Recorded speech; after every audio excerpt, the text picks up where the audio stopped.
Well, Lisa Briggs from the Bruce Company is here with us in the studio to take your calls. Hi, Lisa, there. good to see you. The number to call, 608-270-9933, and we have 2 lines open if you have a question for Lisa. How you doing? I'm good. How are you guys? You got rid of our little mini flower and brought a big one. I brought a big bodacious zinnia, one of my favorite summer annuals.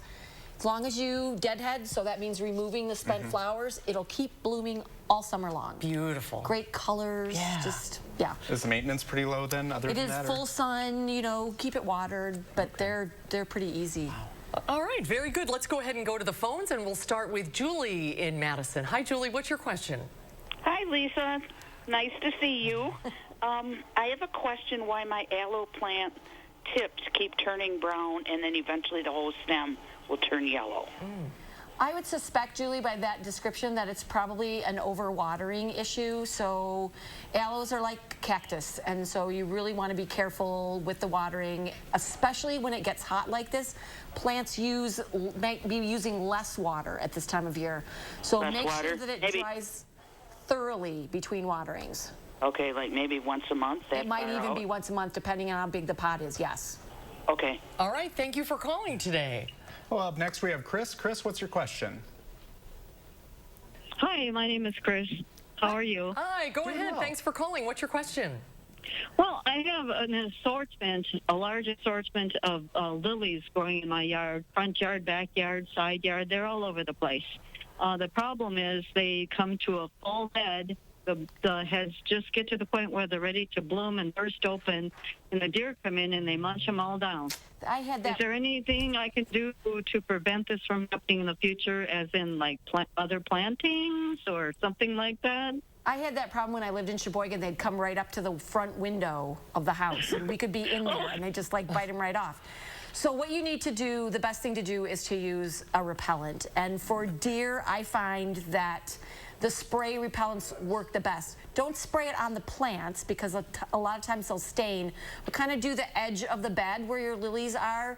Like there's Repelzol or Liquid Fence. Those are really effective. They're gag-inducing, but they really work. Repelzol? Repelzol or Liquid Fence. I personally like Okay. Repelzol. All right, good luck to you. Thank you for calling today. I knew a lady who used a radio. She played talk radio, and that kept the deer away. I don't know. Okay, looks like unfortunately we lost Ben and Ridgeway. Let's go to line 4. Lucy, are you on the line? I am, my Hi. goodness. Go ahead, what's your question? I have a clematis vine that was just glorious blooming this year.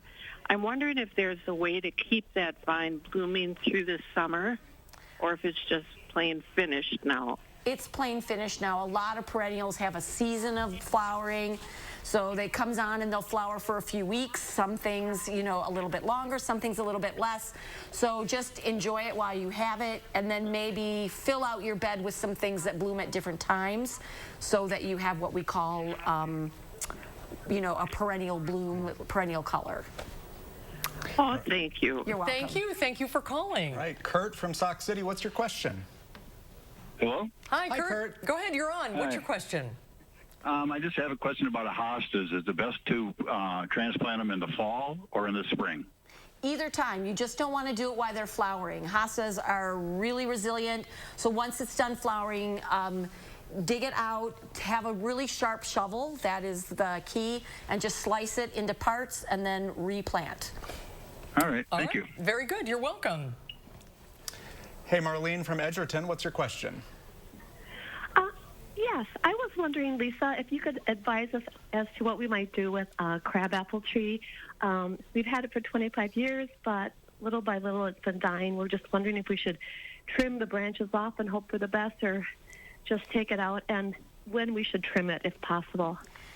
It sounds like since you have branches going out sort of one at a time, it sounds like it might be a vascular fungus like verticillium wilt or one of those. It's hard for me to diagnose that just based on the description, but that might be what it is. So what you're going to want to do is, if those branches are indeed, you know, crispy and brittle, you're going to want to trim them out back to some healthy growth. But if it is a vascular fungus, what you want to make sure is that you clean your pruners or your pruning saw with Lysol or a bleach and water solution between every single cut, so that if you do have a vascular disease, you aren't spreading it from a diseased part of your tree to a healthy part. And then just make sure that you keep it vigorous. Water it during drought, not fertilizing, but just keep it as healthy as you can. All right, best of luck to you. Thank you for calling, everybody. We're out of time. The time goes by so fast. It does. Thanks for coming in. Good to see you. We'll see you next time. Yeah, absolutely. And we'll be right back.